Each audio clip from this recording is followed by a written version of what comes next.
encore en décembre une série de mesures concernant les salariés. 100 € supplémentaires par mois pour les travailleurs au SMIC via la hausse d'une prime d'activité et des cotisations sociales. La défiscalisation des heures supplémentaires, tout comme la défiscalisation de la prime de fin d'année. Ensuite, plus généralement, la baisse de l'impôt sur les revenus, cela concerne 15 millions de foyers. Les modalités concrètes restent encore à définir. La suppression de la hausse de la CSG pour les retraites de moins de 2 000 € et la suppression de la taxe carbone, la fameuse taxe sur les carburants qui avait lancé le mouvement des Gilets jaunes en novembre. Ensuite, nouvelles annonces de mesures en avril dernier. À l'issue du grand débat national, la retraite minimale à 1 000 € par mois contre 637 € aujourd'hui. La réforme de la fonction publique vers plus de décentralisation.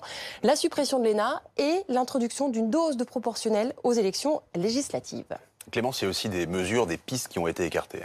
Effectivement, par exemple, le fameux référendum d'initiative citoyenne, plus de démocratie directe, c'est ce que demandaient les Gilets jaunes. Fin de non-recevoir de la part d'Emmanuel Macron qui propose en échange de faciliter le recours au référendum d'initiative partagée qui existe déjà dans la Constitution.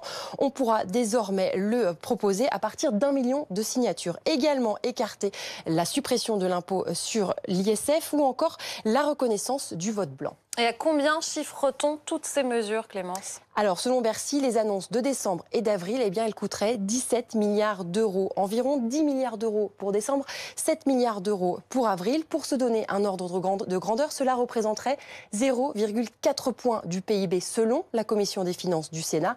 Bercy promet néanmoins que ça ne creusera pas le déficit maintenu toujours à 2% du PIB, comme le gouvernement s'y était engagé.